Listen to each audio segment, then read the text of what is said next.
Tá no ar mais uma edição do podcast do Thiago, esse momento de muita descontração, informação e a gente bate papo em todos os níveis, seja lá de cultura geek, até engenharia, até arquitetura, até arte, a gente faz de tudo um pouco aqui, Thiago. Futebol também. Futebol, com polêmicas aí do mundo do futebol e também das ações que vêm sendo realizadas no município de Piranhas, que é realmente um município que não para, e você andou aprontando o que hoje de manhã, Thiago Freitas? Salve, salve, Jairo Ribeiro, quero aqui dar um abraço caloroso em cada um de vocês que está nos acompanhando aí pela rádio, sintonizados aí pela Xingó FM, Piau FM, Independente FM. Eu tô com a voz um pouco grave hoje, eu tô meio me recuperando ainda, num leve resfriado.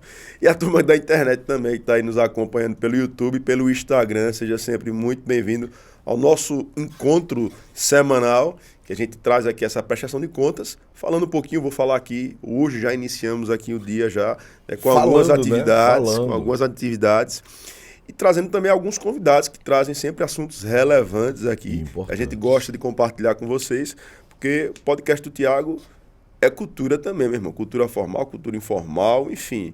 Cultura inútil também, faz parte, né? E aí, mas enfim, hoje começamos o nosso dia logo cedo pela manhã, né? Só lembrando, usando a voz, né? Fazendo discurso, sempre entregas. É instrumento de voz. Só não é instrumento de voz quanto você, que trabalha realmente com a voz, né? Claro. Porque você faz rádio, né? Você faz a sua rede social lá, você é um cara que usa a voz, né, Jair? Você ficou... Isso. Inclusive, eu gosto sempre de dizer que você é o nosso Cid Moreira, né? Eu vou concordar, assim. Teve um desafio que eu vou fazer novamente aqui, esse desafio. Como seria Cid Moreira cantando... Zona de Perigo. Zona de Perigo, como seria? Qual é o nome? Como é que começa, né? Eu lembrei como é a letra de Zona de Perigo. Vai deslizando, vai deslizando. Vai deslizando. Não dá não. Cid é uma voz muito sagrada pra gente. Mas enfim, começamos o nosso dia hoje cedo, lá na uma ação da saúde, onde nós estivemos em 2 postos de saúde. Iniciamos primeiro no Audálio Brasiliano, que é o nosso posto, nossa UBS, que fica aqui no bairro da Vila Sergipe, onde nós há alguns dias atrás estivemos lá, né, fazendo aquele exame de optometria. Aquele examezinho que você vai lá, coloca o olho e tal. É interessante, Thiago, como dizia meu antigo chefe, não querendo te atrapalhar e já atrapalhando, a gente percebe que quando você desenvolve um trabalho na área do autismo, desenvolve um trabalho na área da oftalmologia, você vê o grande número de pessoas que sofrem e, na verdade, não tem condição. É uma demanda reprimida muito grande. Então, assim, a gente vê principalmente pela questão dos exames de imagem, né? Por exemplo, então, à medida com que você realiza, quanto mais você realiza, mais aparece, porque à medida com que você consegue destravar, vamos dizer assim, esse gargalo, as pessoas veem, né, que o poder público agora está fazendo, né, a sua parte, elas vão atrás. Não, agora está fazendo, agora está acontecendo. E aí, cada vez mais, eleva a régua. É o que a gente costuma dizer sempre. À medida com que você faz uma gestão, né, boa, cada vez mais você é forçado a trabalhar cada vez mais, porque eleva a régua, né? E aí as coisas funcionam, de fato. Que alguns números que pode ser considerado negativo, na verdade, são números que foram conseguidos através de um trabalho que foi realizado na área da saúde, na área da educação. Então, eu acho que isso é significativo, o trabalho da prevenção e fazer o que tem que ser feito pelo nosso povo e pela nossa gente, porque as obras não param aqui em Piranhas. Exatamente, mas enfim... Continuando, que eu tinha iniciado que você me atrapalhou já. Deixa eu falar, pô. Deixa eu falar. Tá certo. Enfim, tô brincando. Mas enfim, a gente começou o nosso dia lá no Audálio Brasiliano. Há alguns dias atrás a gente foi lá, o pessoal fez lá o exame de optometria. E aí, vamos lá. Jairo chega, vai lá e vê que Jairo tem um grau X lá para miopia e precisa do óculos. Ele vai lá, escolhe lá acho que tem uns 100 tipos de armações diferentes. Você diz, gostei dessa daqui. E aí quando foi hoje, a gente foi lá entregar o óculos, pronto, custo 0,800. Quantas pessoas, Thiago, foram atendidas?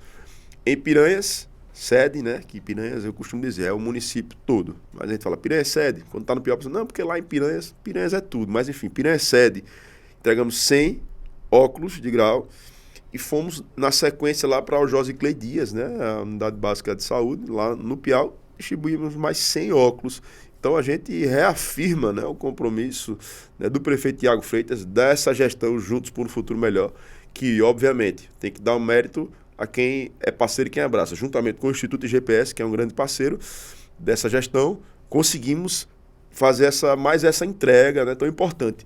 Essa ação é uma ação contínua, não foi a primeira vez que nós fizemos entrega de óculos, né? A gente já fez algumas vezes com as crianças também das escolas, que muitas vezes, né, tem um déficit de aprendizado por conta da questão da visão, e aí a gente já fez, a gente sempre vem fazendo já. Então, eu acredito que a cada 4 meses, ou seja, 3 vezes no ano, no mínimo, a gente faz esse tipo de entrega.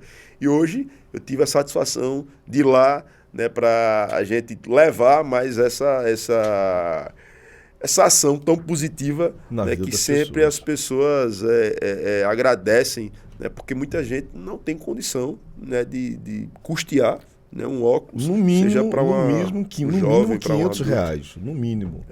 No mínimo. É um valor considerável. No mínimo. Então iniciamos o nosso dia hoje fazendo essa entrega positiva. Ações, obras, tudo isso é feito de forma exclusiva para o povo de Piranhas e as obras continuam. E falando em obras, tem aqui um cara que entende muito de engenharia, tem aqui um cara que entende muito de obras.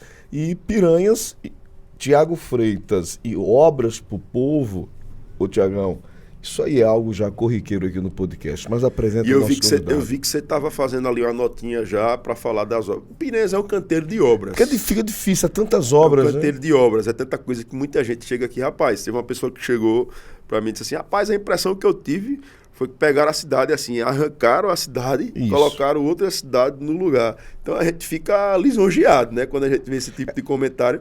Vai faltar plaquinha. Reconhece o trabalho. Vai faltar plaquinha. E vê que Piranhas tá com a cara de cidade grande, rapaz. Eu fiz aqui, deixa um adendo aqui, o Pacheco sobre a plaquinha, porque a gente vai andando e tem as ações de marketing, né? As plaquinhas. Realizamos tantas obras assim, tantas pessoas receberam, então daqui a pouquinho vai faltar rodovia com tantas obras, com tantas plaquinhas que serão, que é importante as pessoas saberem o que vem sendo feito, mas se formos falar de obras, a gente tem Vamos resumir, eu vi que você tinha anotado aqui já algumas que a gente já iniciou já. Exatamente. Que você anotou aí, vamos falar dessas rapidamente, para a gente fazer a prestação de contas. Isso aqui é o momento que a gente tem para bater papo, mas para prestar contas também do nosso trabalho. Do SCFV. Requalificação do SCFV. Entregamos o SCFV, que é o Serviço de Fortalecimento de Vínculos, né? De Convivência e Fortalecimento de Vínculos lá do Distrito Piau, onde as nossas crianças no contraturno, elas em um momento estão na escola, no contraturno elas estão lá, né, tendo acompanhamento, enfim, com as oficinas, né, com todo aquele aparato que a gente tem para as nossas crianças. E aí a gente readequou, né? Fizemos lá uma estrutura nova de parque, fizemos lá uma estrutura de cozinha que não existia lá, né, com as mesas para que as crianças possam ter as suas refeições. Fizemos um auditório, né, que também não existia, todo climatizado. Climatizamos as aulas lá também para que eles possam, né, também ter esse apoio melhor. E estamos requalificando também o serviço de convivência aqui de Piranhas, que em breve nós iremos entregar. É importante a gente lembrar o que é requalificação, né? Requalificação, tem gente que acha que a requalificação é pintar, né? Pintar, como como diz o deputado Inácio, ele chama assim, existe a inauguração, existe o inauguramento. O que é o inauguramento? O inauguramento é o gestor que não trabalha, aí ele pega uma obra que foi um prefeito que fez, aí ele arranca aquela plaquinha que tem lá, né, do prefeito X. O prefeito X fez essa obra aqui, aí ele não faz nada, aí ele pega, arranca a plaquinha do prefeito X, pinta, aí bota lá uma nova placa, aí faz o inauguramento, é diferente da inauguração. A inauguração é quando você constrói do zero. O inauguramento é quando você finge que trabalha, mas aí você quer enganar a população. E diga a você, há poucos anos atrás, o que mais tinha aqui em Piranhas era inauguramento. Sabemos disso. Então, isso não é um inauguramento, é uma requalificação. A requalificação não é inauguramento, não é só você chegar lá e você pintar. Mas você mudar a estrutura, você dar uma nova roupagem, mas principalmente você fazer, né, daquele espaço, otimizar aquele espaço de maneira que ele fique, que ele atenda melhor a necessidade para que ele se destina. Ou seja, o serviço de convivência lá do Piau, né, a gente fez a parte de acessibilidade que não tinha, entregamos um novo parque, construímos uma nova cozinha que também não tinha, o SCFV já estava lá, mas essa estrutura toda não tinha. Construímos lá uma nova, um auditório que não existia, as estruturas lá das bancas, das cadeiras, todas novas, ar-condicionado, lousa, tudo novo. Então a requalificação é isso. Isso é requalificação. Isso é requalificação. Não é inauguramento. Não é inauguramento, é requalificação. Então, mas, sim. Conclui. Requalificamos lá no Piau, estamos fazendo a requalificação aqui também de Piranhas. Em breve iremos entregar também para a população aqui de Piranhas sede. A tua formação você tem formação em administração. Sou formado em administração. É porque você traz muitos termos de administração. Eu fiz algumas matérias de administração e seus termos são bem interessantes. Você está mudando até um pouquinho do linguajar de gestão pública na região, porque você é daquele cara que é muito inovador. E Pacheco, ele pensa assim, a Praça da Bíblia.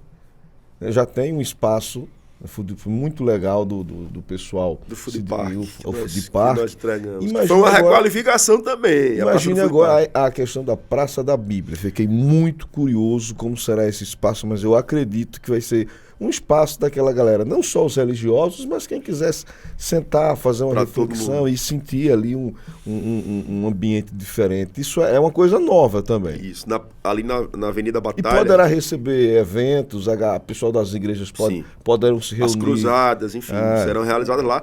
Era uma demanda já que tinha de muito tempo das igrejas evangélicas aqui, da população também, que tinha aquele espaço ali na Avenida Batalha, na frente do Batatinha, na frente da Assembleia de Deus. Era um espaço praticamente morto, porque era uma praça, mas não existia praça, não existia nenhum banco. Então tinha lá uma caixote de areia que às vezes ficavam alguns cavalos por ali, né? O pessoal até que gosta, chegava e ficava rodando com os cavalos ali, juntava bicho, enfim. Só proliferação de doenças, de bactérias diversas, e ninguém utilizava aquela área. E aí, dentro desse processo que nós estamos fazendo de reconstrução do município de Piranhas, a gente identificou esses espaços de bairros, como é o bairro Nacional da Saúde, o bairro mais populoso que tem aqui em Piranhas, o bairro Nacional da Saúde.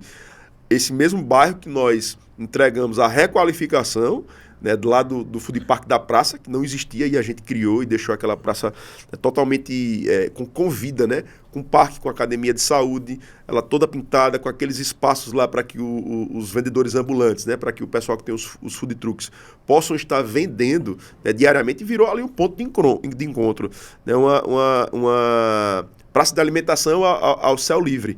Então, fizemos ali aquela entrega.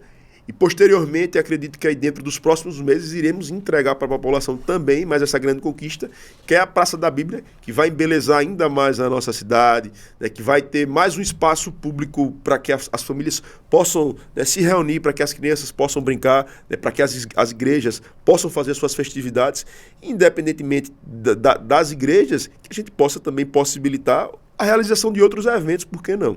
Então, um encontro de poesia, alguma coisa assim, uma coisa de né? Verdade. Então o espaço é aberto para toda a população.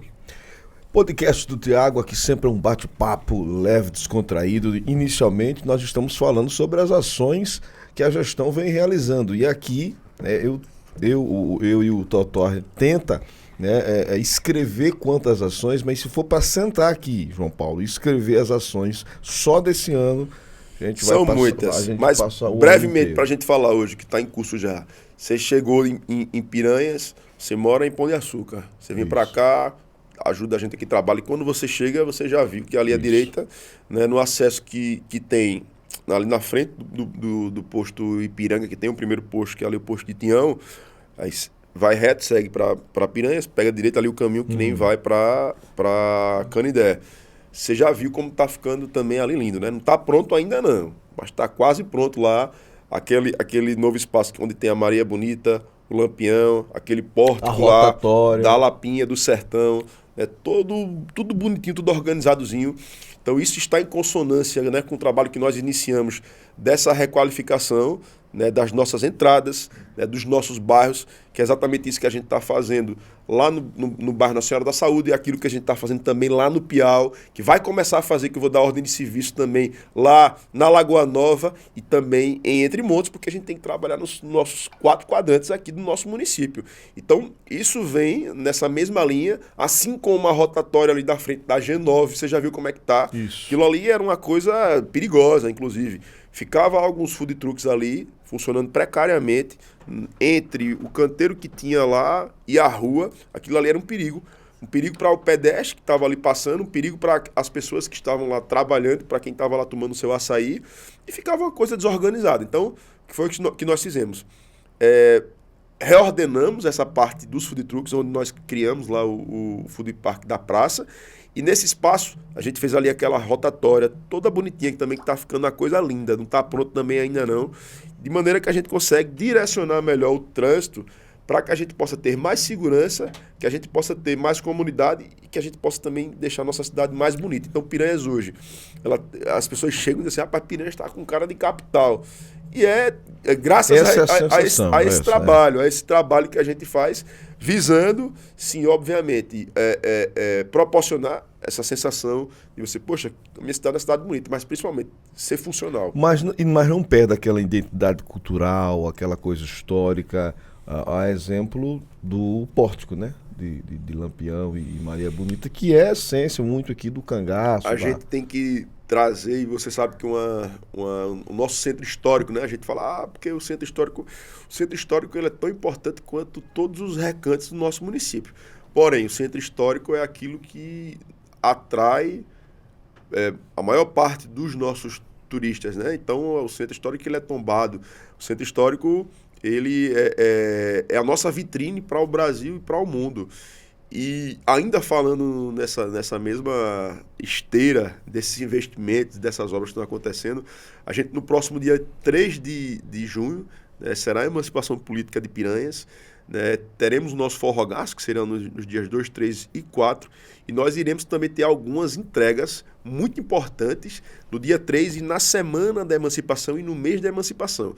Então, uma das obras muito importantes também, que a gente já que a gente está falando de obras, vamos fazer essa prestação de conta certinho, redondinho, é a Rota Encantada. Tiago, o que é a Rota Encantada? É o anel viário, que a gente sempre falou, o anel viário do Centro Histórico, a maior obra de mobilidade urbana da história de Piranhas, que vai ser entregue a sua primeira etapa, ou seja, aquela loucura que fica lá para você descer e subir não vai existir mais, porque a gente vai ter agora um fluxo único. Então você desce e você sobe lá pela Rota Encantada. Por que Rota Encantada?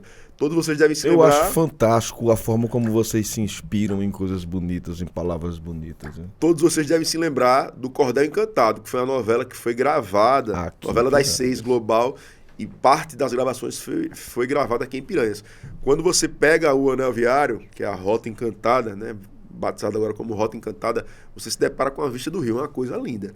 Então a gente aproveitou, né, para fazer esse gancho do Cordel Encantado, da Rota Encantada, porque a vista realmente é uma vista bela, uma vista encantada, e certamente isso vai ajudar ainda mais na consolidação, né, do turismo, sobretudo no nosso centro histórico.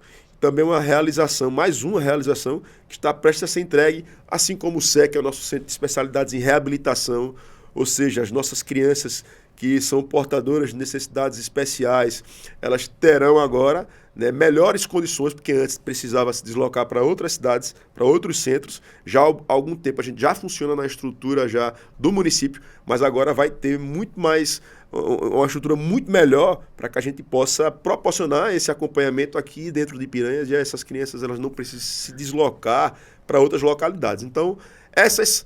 Para a gente finalizar, Jair Ribeiro, porque são muitas coisas. Se a gente for fazer aqui a prestação de conta de tudo, vai ser o programa todo vai ser um monólogo, falando sobre essa prestação de conta. E a gente tem o nosso convidado aqui. Isso. E quando a gente fala de construção, de obra, é um cara fera, esse um é cara autoridade. que é uma sumidade, que vem se destacando aqui no mercado do Nordeste e que chegou aqui também no município de Piranhas, porque Piranhas, você sabe que hoje vem despontando, né? E quando a gente começa a despontar, a gente começa naturalmente a também ser visitado por essas pessoas que começam a desenvolver alguns projetos aqui, e ele é uma dessas pessoas. Então eu vou dar boas-vindas ao meu amigo construtor Pedro Vitório Pacheco. Pedro Vitório Pacheco. É Pedro Pacheco Vitória ou Pedro Vitório Pacheco? Pedro Pacheco de Castro. Vitório é Castro, bicho. É porque é a Vitória e Castro. A construtora dele é a Vitória e Castro. o Vitório é a sua esposa, a Sarinha, né? É verdade. É Pedro Castro. Pedro Pacheco de Castro. Pacheco de Castro, eu chamo de Pacheco. Seja bem-vindo ao podcast do Tiago, Pedro Pacheco. Mas é um prazer, uma honra, Tiago, meu amigo, estar aqui nessa mesa que já passou tanta gente grande. E para mim é um prazer também conhecer o Jairo, estou conhecendo hoje. Para a gente bater um papo aqui, como é que tá. Falaram muito aí de obra, né? Que eu já estou há 10 anos nesse ramo.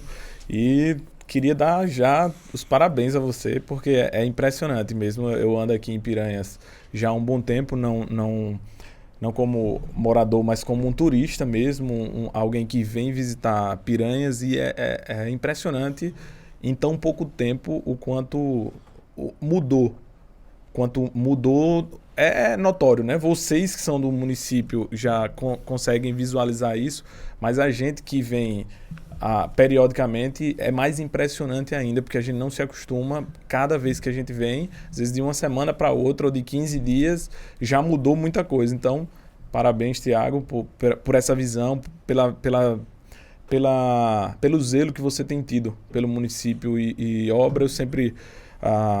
Eu considero que obra é o prepulsor de tudo, todo o desenvolvimento de uma cidade, assim, porque tem muita obra também que ela não é da beleza, mas, por exemplo, você pega a obra como saneamento básico, você dá saúde ao povo, você dá uma dignidade ao povo. Então, obra tem tudo, se envolve em tudo. Aí você vê aí o serviço social com a obra de requalificação de um ambiente, aí você pega creche, você pega escola, aí você já vai para a saúde, você vai para o hospital, aí você vai mexendo em todos os âmbitos aí, obra, né? Então, eu sempre sou apaixonado por obra. E vamos aí, é um prazer estar aqui, vamos bater um papo, estou à disposição aí para a gente conversar um pouco sobre obras. Sou mais do setor privado, né? Então eu venho com a história do setor privado. Hoje a gente está mais focado em casas, construção de casas, e aí tem muita obra entregue. Estou desde Maragogi, a gente tem casas construindo em Maragogi, pega para a região ali da Rota de Milagres até Maceió, é onde a gente está focando, e em breve estaremos aqui também, né? Focado em... Com certeza. Você já iniciou, né? Que eu sei que você já tem uns projetos aí que você o pessoal já está lhe sondando. O negócio é que você tá com tantas demandas lá da região norte, lá da região de Milagres, de Maragogi e tal, que você tem que tirar um tempinho para vir para cá prestigiar também aqui os empreendimentos aqui de Piranhas e da região.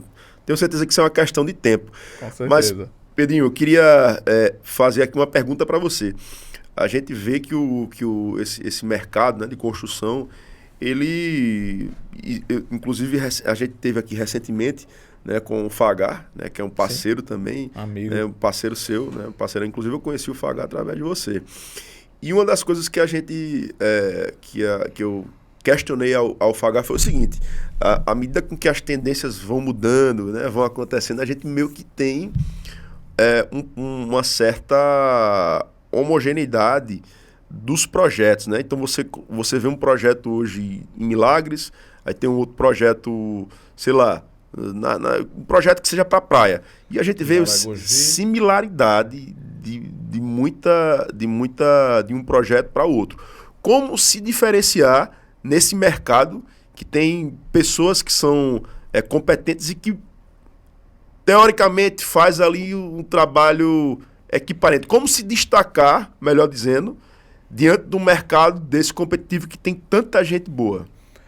Eu considero que o destaque vem muito do serviço prestado. Muitas vezes, assim, essa questão da similaridade dos tipos de projeto, para a gente que está na área, na verdade, há uma identidade em cada local, cada região. Por exemplo, se a gente pega ali a região de Milagres, há uma identidade onde, por exemplo, cimento queimado no piso, um reboco que a gente chama parente. Então, você pega ali, tem gente, para vocês terem uma ideia dessa individualidade de local e região, que chega numa casa que a gente constrói aí, casas de 3, 4, 5, 6 milhões, e está faltando alguma coisa. Por exemplo, só que é tão belo o rústico, que a gente fala, aquela natureza do concreto que a gente chama, que isso já é uma identidade que, para fazer uma obra dessa bem feita, eu sempre digo, é uma das obras mais difíceis que tem.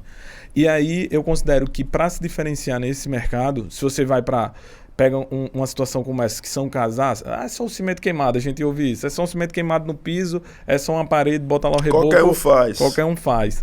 Quando a gente entra a fundo no tipo de projeto, para ter essa diferenciação em mercado, são os cuidados com os mínimos detalhes, porque a gente considera que isso é uma arquitetura minimalista. Por mais que eu seja da engenharia, eu preciso me envolver nisso. Então, quando você pega uma arquitetura onde uma sala, um exemplo, uma sala vazia, que só tem a parede e o piso. Qualquer defeito ali, todo mundo vai enxergar. Quando você começa a maquiar o negócio, por exemplo, aí você bota uma massa corrida em cima do reboco. O defeito que tem no reboco vai embora. Quando você bota um porcelanato em cima de um piso de cimento queimado, o defeito do piso foi embora. Então, você começa a maquiar aquilo. E quando você vai para o rústico, não. O rústico é aquela identidade de... É o produto final muito grosseiro. Então, para você implantar essa cultura na mão de obra... É uma consciência, na verdade. Então, para você se diferenciar, eu creio que é o zelo desde o início daqueles projetos. Então, o zelo daquele início de obra, de você conscientizar a mão de obra, de que aquele produto, o pedreiro que não é acostumado a dar um acabamento, ele fazer o reboco, considerando que aquele reboco já é o produto final, que o cliente vai entrar e vai morar. Então, é o serviço de alta qualidade. Eu sempre falo também o seguinte... Quando a gente fala de alto padrão, eu considero que qualquer profissional ele tem que entregar um alto padrão de serviço, independente do preço. Por exemplo, se a gente pega você como gestor do município, você tem que entregar um alto padrão de gestão. Então, se você entrega qualquer coisa, você se torna um medíocre. E tem muita gente medíocre no mercado. Então, para mim se diferenciar também nesse mercado, que tem muita gente medíocre, não é tão difícil, porque... Eu considero que se eu entregar o mínimo como profissional, eu já me diferencio de muita gente. Porque tem muita gente que não está preocupado com nada. Está preocupado ali em ganhar aquele dinheiro e vai embora. É o que eu falei, como você como gestor. A partir do momento que você... E eu percebo isso quando a gente dá uma volta na cidade, por exemplo, aqui falando de obra, que você está preocupado às vezes com a cor de uma pintura que foi feita numa casa, de uma fachada aqui do centro histórico. Essa é uma diferença que tem muita gente que não está preocupada, mas você como gestor do município, você se preocupa com aquele detalhe que tem muita gente que não está nem... Então, quando a gente se preocupa com esse mínimo detalhe... São os detalhes que fazem a diferença. Exato. Né? Aí é esse detalhe que a gente tá... Aí quando você pega a cadeia ali, que eu tô preocupado... a soma dos detalhes que dá a diferença. Exato. Final. Aí quando eu estou preocupado com esses detalhes, o meu colaborador, o meu... engenheiro, o meu pedreiro lá, ele disse, rapaz, ele está preocupado com esse detalhe, imagine com isso aqui. Então, é uma cadeia de um processo de qualidade que tem que ser feita essa diferença. Então isso tem que estar muito bem alinhado com a sua equipe, que está lá, pedreiros, ajudantes, porque assim, por mais que você tenha esse zelo, esse cuidado, se o cara que está lá... Você tem que ter uma equipe que entenda que o objetivo dele é entregar com excelência nesses mínimos detalhes. Então, tem que haver essa... Você chega a conversar com a sua equipe e diz assim, meu trabalho é dessa forma, a minha entrega precisa ser assim para poder... Ou você já seleciona um pessoal que entende seu estilo, só para...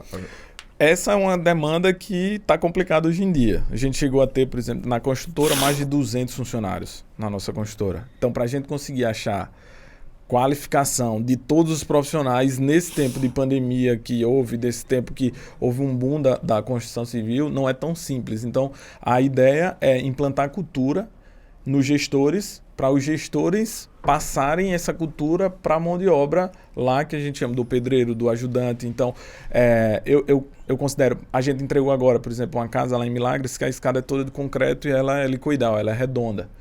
E aí eu lembro que assim, na época da forma, eu sempre chegava lá e dizia, eu preciso que seja cuidado dessa forma, porque o que você fizer aqui vai ser o que vai estar no final. Então essa cultura vai implantando, a gente vai colocando essa cultura na mente, principalmente dos gestores das obras, de fato, aí são os engenheiros, os mestres de obras, e aí ele vai replicando, porque se eu for ter que cuidar de todo mundo lá, eu já não consigo viver, e no final das contas a gente não consegue essa multiplicação de coisas bem feitas, né, de qualidade. Então, é um desafio gigante, na verdade, por mais que tenha muita gente medíocre, mas para você manter esse padrão, é um desafio enorme. E aí, pronto, quando você falou ali de estilos, eu considero, Thiago, que na verdade, cada localidade, ela implanta um estilo. Por exemplo, se eu chegar... Eu ouvi de um cliente nosso, por exemplo, lá também de Milagres, que ele disse, cara, na minha casa tem mármore e brilho para todo lado. Eu quero sentir o chão. Eu quero vir para aqui, para sair da minha casa em Goiânia ou em Brasília, para sentir o chão. Então, a identidade que foi gerada lá foi essa. A gente vem para Piranhas. Piranhas tem uma pegada histórica. Então, se a gente... Eu considero que essas casas aqui do centro histórico, ela tem muito mais valor, se a gente for até olhar por metro quadrado, do que uma casa que a gente faz com um padrão, tipo aquele casão e tal. Na verdade, a gente quer vir para aqui sentir a realidade da localidade, da região. Então, essa cultura, inclusive, que como os moradores daqui tem que implantar mesmo, porque é o maior valor que existe na construção de alto padrão, não é muito... É isso que a gente vem falando. É o produto final entregue bem feito, tá. Mas qualquer lugar tem. Mas quando você implanta uma cultura de construção numa região como Piranhas, como Milagres, como Maragogi, aí você começa a se diferenciar também justamente pela cultura. Você pega aqui, tem um patrimônio histórico, você tem uma região tombada. Se você começa a fazer uma intervenção para querer colocar uma cultura de outra região, você perde todo o valor daquela diferenciação. Perde a identidade. Exatamente. Então, mas tem sido desafios isso, manter esse padrão com qualidade é um desafio da cultura. Eu considero assim, a cultura de cada gestor, esse é o maior desafio pra gente. E você é um cara jovem, né? Você tem aí menos de 10 anos. Não, de mercado. Pensei que era idade. Não, ele é um cara jovem da idade e mais jovem ainda de atuação. E você conseguiu hoje construir aí um nome, inclusive, você tem na sua cartela, né, de clientes algumas, né, pessoas. Então, por exemplo, o Orlando Moraes, né, a Glória Pires, né, tem uma casa lá em Milagres, que eu sei que você participou também lá, né, na construção. Como é que isso, até para quem está começando agora recém-formado, ou para quem está na batalha ali, de repente se vir como uma fonte de inspiração mesmo? Como você, num mercado competitivo como é esse, conseguiu construir o seu nome, obviamente, e tudo isso aí que você colocou, né, dos detalhes e tal, fez a diferença. Mas, assim, é a mesma pergunta que eu fiz ao Fagá. Fagá é um cara jovem, hoje muito conceituado, assim como você é um cara muito conceituado no seu segmento. Como é que você, dentro do mercado desse, conseguiu chegar nesse patamar em tão pouco tempo? O que é que você atribui? Na lata, Thiago, a primeira fala que, quando eu recebo essa pergunta, eu considero que foi Deus que me colocou nesse local onde tinha uma vaga. E aí, a partir de quando Deus entrega alguma coisa nas nossas mãos, a gente precisa trabalhar. Eu levo do princípio que Deus vai fazer o impossível do que a gente não pode, mas que Ele vai jogar nas nossas mãos o que é possível. Então, eu tenho que trabalhar para permanecer nesse local que foi me entregue, nessa responsabilidade.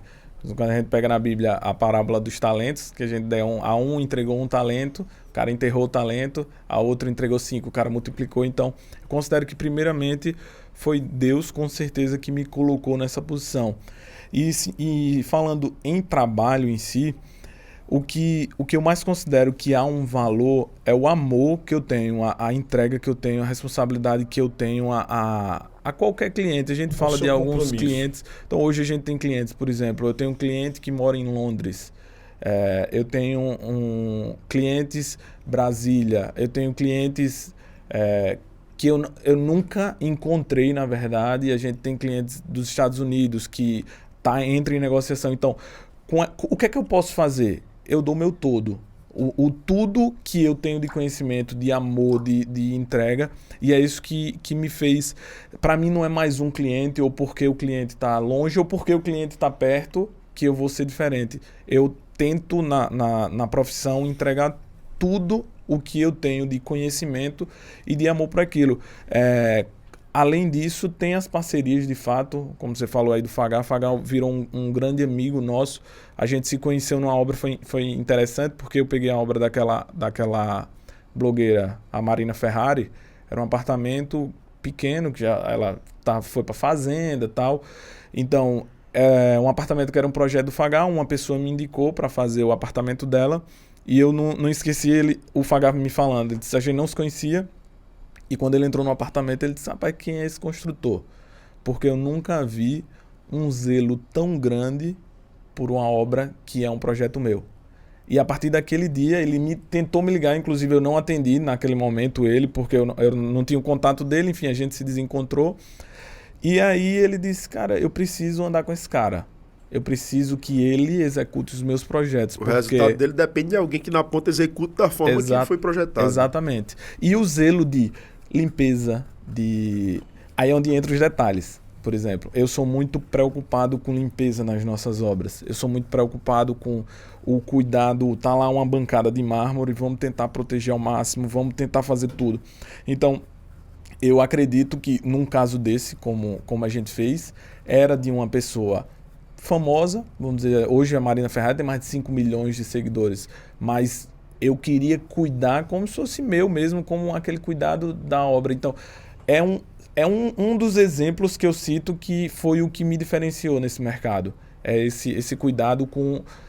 Eu sempre falo, eu dou esse exemplo muito à nossa equipe, por exemplo, sobre limpeza.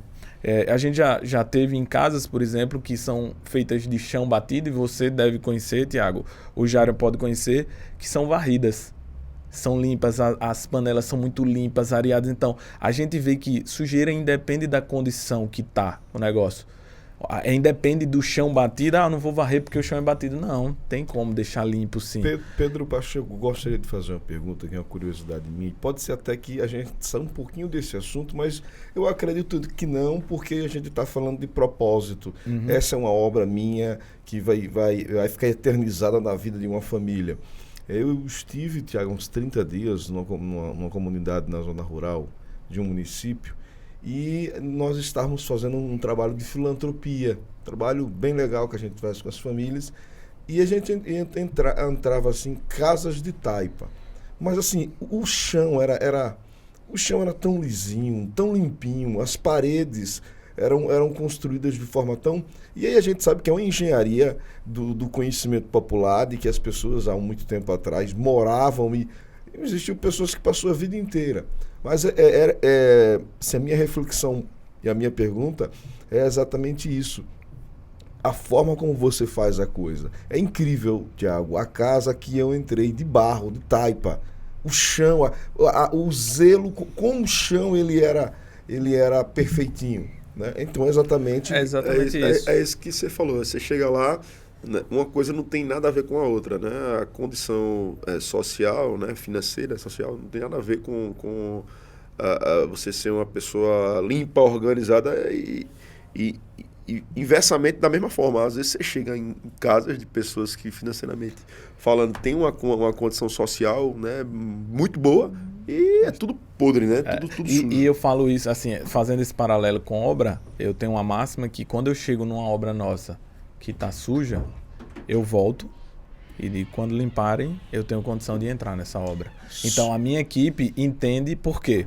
Eu não consigo... Você entrar numa obra limpa, você dá vontade de permanecer ali, de ficar conversando. Quando você entra numa obra suja, na verdade, você diz, que nojeira é essa? Então, se eu não tenho cuidado com varrer uma obra, o que é que eu vou fazer com aquele recurso que está chegando na minha mão? Concluindo a minha pergunta, minha curiosidade, na verdade, essa engenharia do conhecimento popular, que é a Casa de Taipa, uma casa de taipa bem feita, a gente, inclusive, deve ter vários patrimônios históricos, Tiago, de casas de taipa aqui, que Lampião visitava. Como é que a engenharia explica assim, a durabilidade dessas casas? Recebem muita chuva muitas vezes, mora 15, 20 pessoas. Como a engenharia explica a casa de taipa? Uma curiosidade que pode ser até não tão interessante, mas eu acho que muita gente se pergunta, essa minha casa do meu avô tem 120 anos, a parede nunca rachou, né? Eles usavam as varas e aquele barro. A casa de taipa, eu acho que ela representa muito, Thiago, porque o chão era batido com os pés das pessoas, aí vem o coco de roda, aí vem aquela coisa toda que juntava a turma, matava um carneiro e iam bater pagode em cima do barro que ia fazer o solo, o piso. Então, como é que a engenharia moderna, como a que você executa, explica esse fenômeno chamado casa de barro nordestino? Existe a questão da estrutura. Estruturalmente falando, a gente trabalha para uma casa ficar em pé. Hoje é uma massa, aí a gente chama o traço ali do reboco ou do concreto, um ou outro, mas é cimento, areia e brita, basicamente isso. Antigamente se usava um traço para aditivar isso. Aí a madeira. A vara, né? Que eles trazem aquela vara fina. Aí, ou seja, se você pegar pega um barro e bote água, só o barro com água. No outro, ele vai estar duro que ele nunca vai, ninguém consegue ali derrubar. Então, a estrutura para ficar em pé é a madeira, que hoje ainda tem voltado. Por exemplo, eu tive numa região no Espírito Santo que as casas continuam sendo de madeira e tem um valor incrível. A gente pega aqui casas muito antigas. Então você pega uma casa de taipa com essa questão do barro junto com a madeira, ele já dá uma estrutura. Que é um barro específico. Exato. Né? Ele faz o traço que a gente chama, que no lugar de botar o cimento e a areia e a água, ele faz o barro. Eu nunca fiz, mas inclusive eu tenho seguido. Tem uma casa que eu vi umas postagens que o pessoal está trazendo, inclusive, a visão de uma casa de taipa para uma casa de alto padrão. Então, hoje tem voltado muito essa questão da raiz do negócio. A galera quer A experiência, né? A experiência justamente de ter isso. Então, a madeira com barro, ela já dá essa segurança. Aí, assim, existem umas coisas que a gente não consegue tirar. Por exemplo, é meio... A parte orgânica do barro que ela vai manter ali. Então, os fungos continuam, há uma preocupação nesse sentido. Aí hoje usa-se tecnologia justamente para você eliminar isso. A parede fica em pé, mas por outro lado existe a questão de umidade muito alta, existe essa questão que é mais insalubre. Então, tem que ter esse... Então, quando chega para a gente um projeto mais dessa raiz, a gente tem que botar tecnologias da construção para você evitar esses outros problemas. Porque sabemos que o principal causa da doença de Chagas é exatamente o que você acabou de falar, né?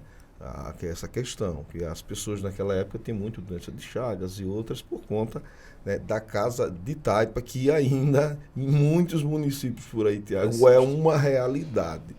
Um dia, sei lá, você passando lá pela região, a gente pode se encontrar e você vai ver quão tão belas são essas casas. Tem uma em Entre Montes, né? Que é meio que folclórica ela. Existe que eu lembro ainda que eu tive algumas lá, casas que são de taipa. que eu acho que não sei se mora alguém, uma Entre Montes, que é assim que a gente desce ali que vem do Rio, quando sobe, quando a gente Nas teve lá. divisas Não é Entre Montes, ali eu acho que é Boa Vista do Citonho, acho que é na Boa Vista do Citonho. As divisas de Pão de Açúcar com São José da Tapera tem muitas casas assim que as pessoas estão inclusive construindo para os filhos. É incrível. Eu cheguei assim, achei cultural e ao mesmo tempo... E tem gente que tem ainda, que já tem uma casa ao lado, né, feita de alvenaria e tal, mas permanece com a casa antiga lá, história, como né? que é da minha avó, né? Agora deixa eu lhe fazer uma pergunta. Eu sei que já existe alguns materiais, você falou da tecnologia, né? As coisas vão avançando, vão mudando, né? E os métodos também vão se adequando, né? Para otimizar principalmente recurso, mas para que também seja mais sustentável, né? Ecologicamente falando, principalmente. Então a gente sabe que tem já algumas construções que são construções ecológicas, que dizem que ela reduz, inclusive, o custo em até 30%.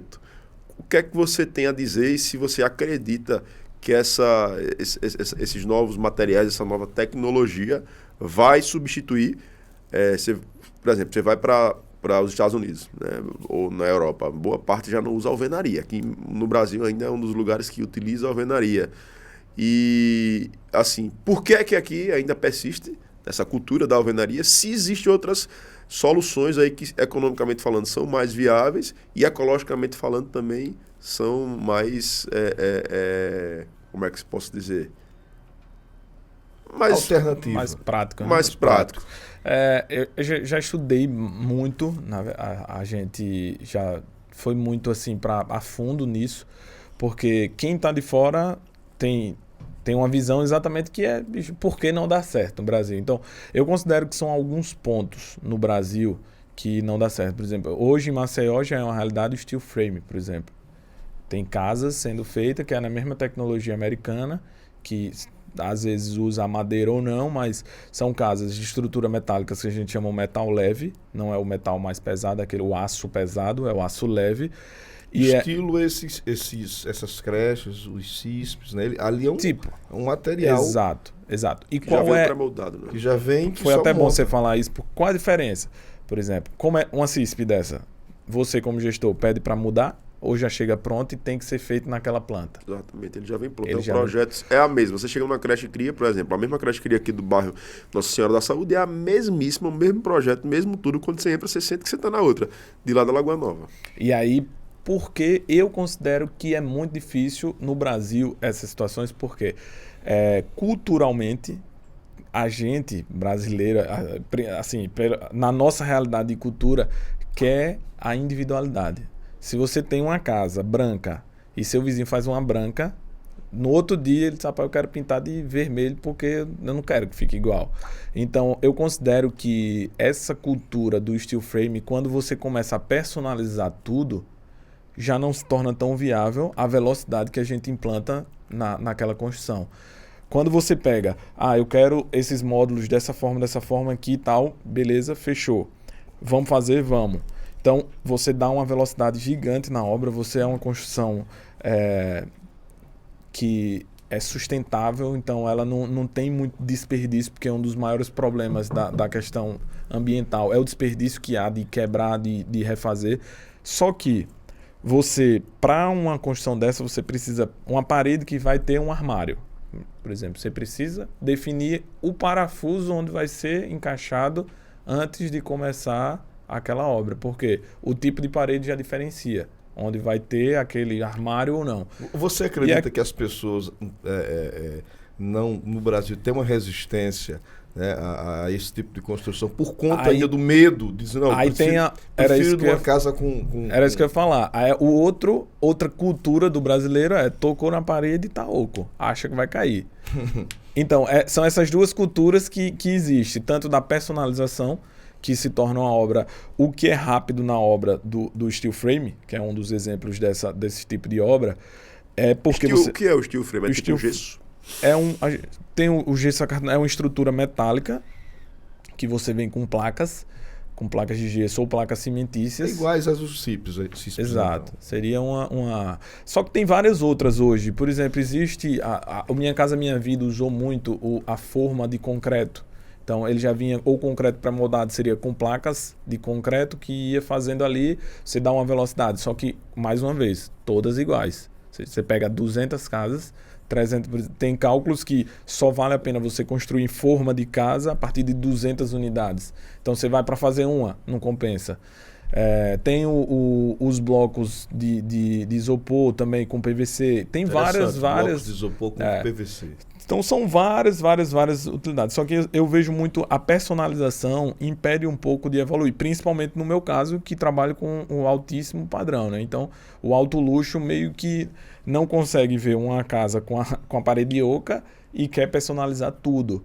Teve situações, por exemplo, a gente jogar uma parede inteira de uma pedra de mármore que ali vai... A quantidade de quilos que vem ali naquela parede já impede você de fazer uma estrutura ou tem que reforçar tanto que começa a inviabilizar o tipo de obra. Então, tem várias coisas. Tem a parte boa, que é desse material, que de fato é uma obra mais rápida, mas essa personalização no nosso ramo impede um pouco. E essa questão da cultura, eu estou numa região lá na Rota de Milagres que querem ver o concreto. Se eu botar um steel frame, e aí? Você não consegue o resultado. Né? Exato. Aí a gente vai ter que passar uma textura para imitar o concreto. Já mudou tudo. Mas eu acho que isso é uma tendência, sabe? Assim, a gente está caminhando para... Hoje você tem os carros... Há alguns anos atrás, era inimaginável que você tivesse carros que fossem 100% elétricos. E hoje você já tem montadoras, grandes montadoras, dizendo que a partir de ano tal só vai fabricar carros elétricos. Então, assim... Essa bandeira da sustentabilidade, né, do ecologicamente correto, não tem como retroceder. Então, eu acho que isso é uma questão de tempo. Aqui, ainda no Brasil, nós ainda estamos caminhando um pouco mais lento, Mas eu acho que a tendência que tem internacional é cada vez mais que isso seja uma realidade. Sobre o que o Tiago falou, é mais ecológico? Ele é sim mais ecológico. O outro fator também é a mão de obra, né? A mão de obra você começa a ter que ter uma mão de obra mais qualificada. Uma mão de obra que é montador, não é mais um pedreiro, ele é um montador. Isso também um dos óbices para que se difunda mais rapidamente, vamos dizer assim, esse tipo de produto também. Você não tem uma mão de obra. Hoje, para a convencional, você já tem uma dificuldade, né? Isso, exato. Inclusive, a gente teve um período da pandemia que eu queria, você que está lá na linha de frente, que você, na sua visão como construtor, qual foi a visão que você teve e os resultados que você teve dentro desse período da pandemia? Porque também, em contrapartida, teve o auxílio emergencial. Então, a gente sabe que o auxílio emergencial também deu uma alavancada na questão da construção. E eu tenho alguns amigos que são do segmento que dizem assim, eu nunca vendi tanto na minha vida como eu estou vendendo material aqui. Tem produto que está faltando porque está escasso no mercado e eu não vendo mais porque eu não tenho. E também, por conta desse ciclo aí, os produtos ficaram também mais caros e deu uma estourada. Já normalizou ou está ainda na mesma pegada de pandemia? Normalizou em cima, né? Os preços lá em cima. A gente eu estou na construção, só que eu mudei de ramo, né? Eu mudei de ramo tem uns 4 anos, mais ou menos, que eu fui para esse ramo mais do alto luxo, mas eu fui de Minha Casa Minha Vida. Desde 2015... a gente vinha aí com a demanda reprimida demais. Então, de 2015 praticamente até 2020, ou seja, 5 anos da construção civil, meio que muitas construtoras quebradas, muito um caos dentro do ramo da construção. Quando veio a pandemia, aconteceu 2 fenômenos, que foi a questão de fato, a paralisação da industrialização pelo período que foi obrigatório ficar em casa pela saúde de todo mundo, e aí diminuiu a produção, porque ninguém sabia o que ia acontecer, então era uma preocupação em massa. Depois dessa preocupação, houve um efeito de todo mundo queria construir. Aí a gente sempre diz o seguinte, quem morava num apartamento, ele queria morar numa casa, porque se sentiu preso. Quem morava numa casa queria reformar. E aí quando você fala do auxílio emergencial, até o pessoal que recebia auxílio, que trabalhava, gerou uma renda extra. E o que foi que ele disse? Quando eu chegar em casa, final de semana, eu vou reformar minha casinha, porque tem uma renda extra aqui.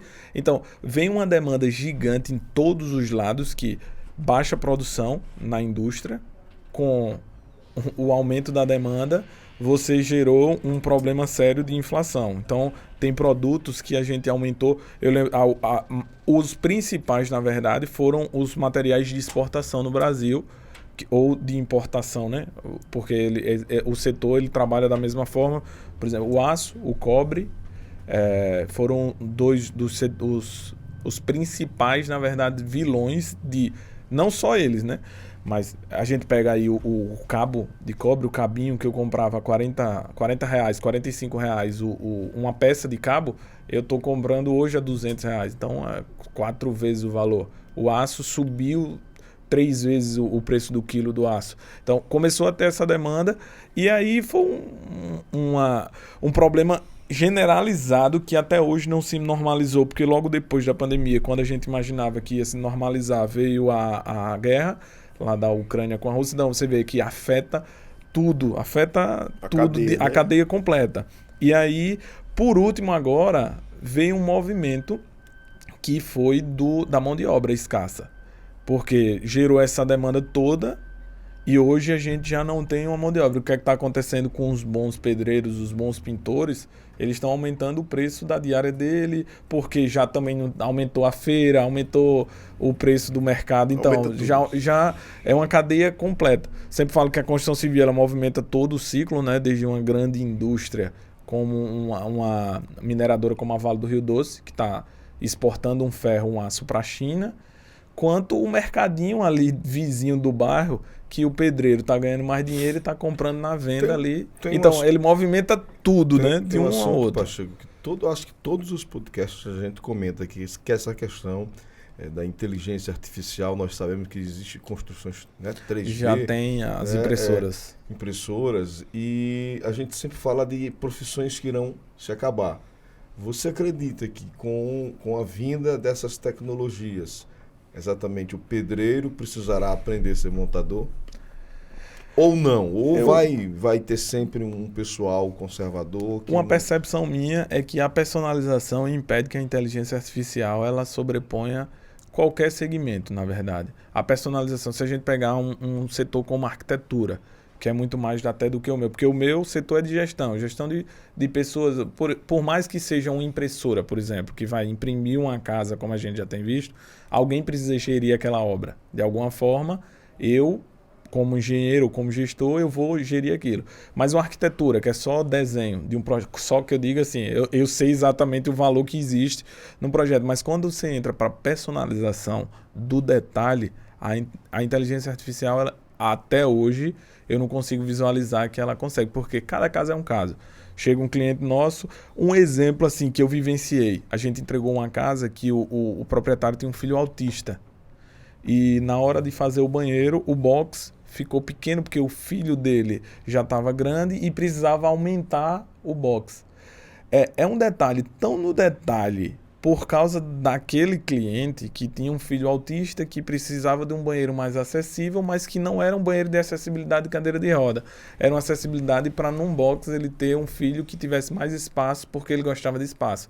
Então, quando você entra num detalhe desse para a inteligência artificial entrar, você vê que essa personalização que a gente encontra não é tão simples de você mudar o foco.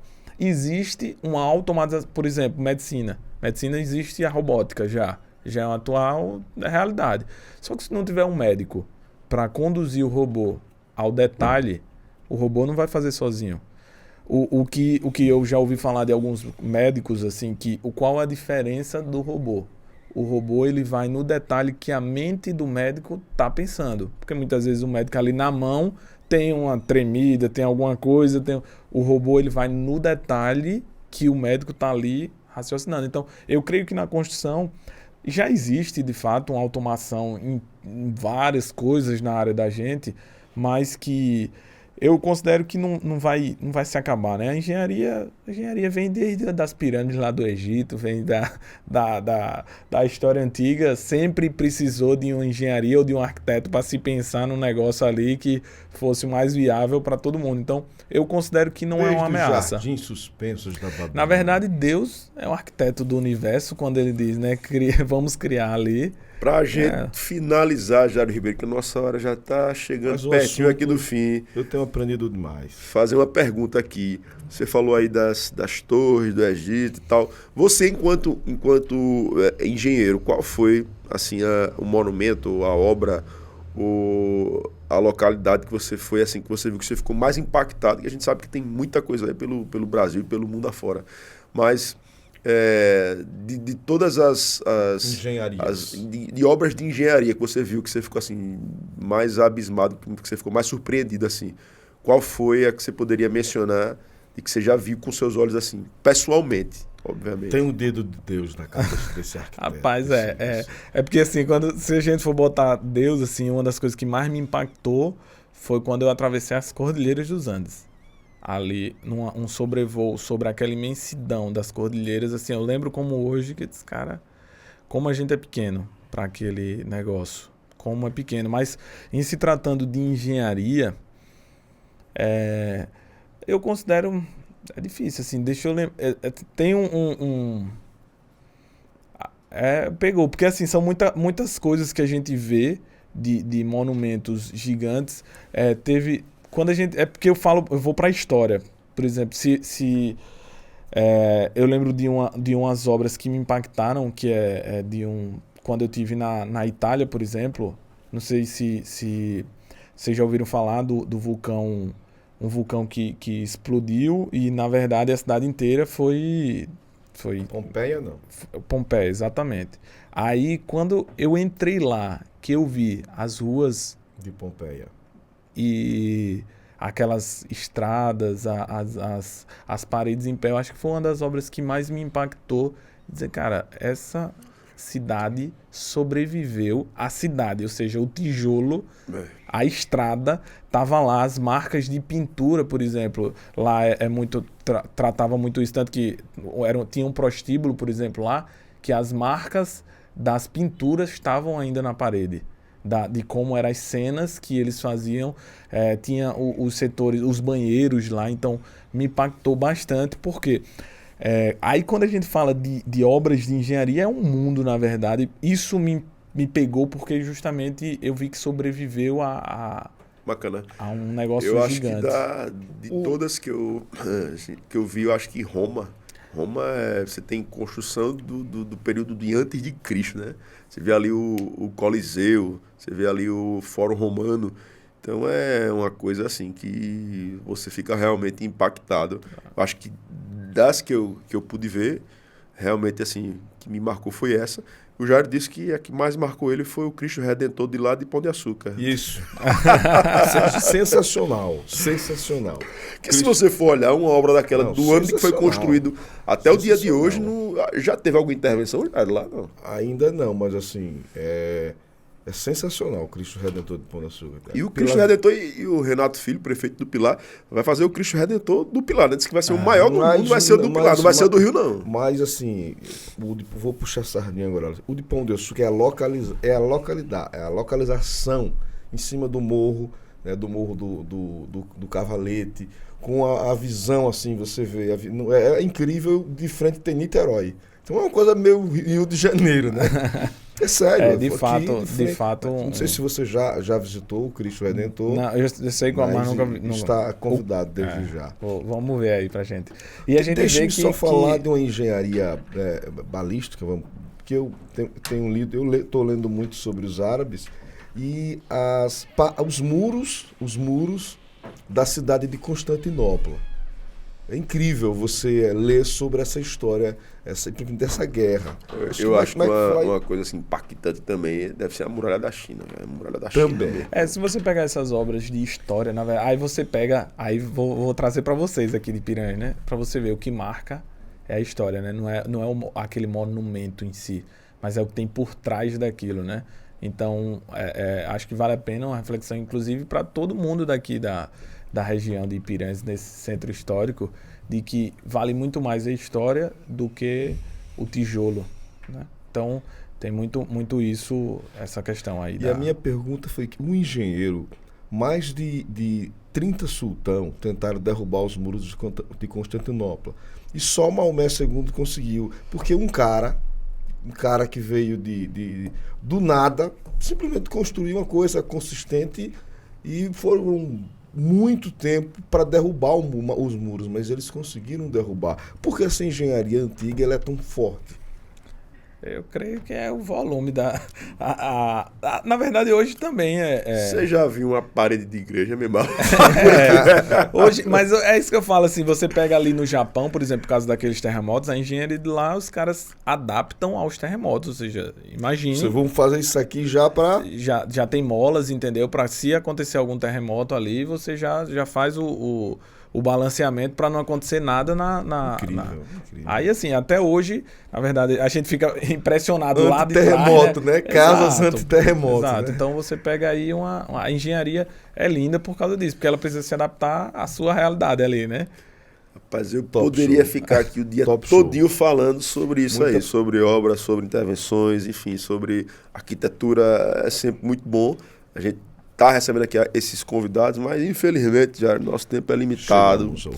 E a gente queria, antes de mais nada, agradecer, né, ao Pedrinho, né, o Pedro Pacheco Castro, né, essa sumidade aí da construção civil, né, que está também chegando aqui agora no Sertão, em Piranhas também, já com a projeção, aí perspectivas de alguns projetos.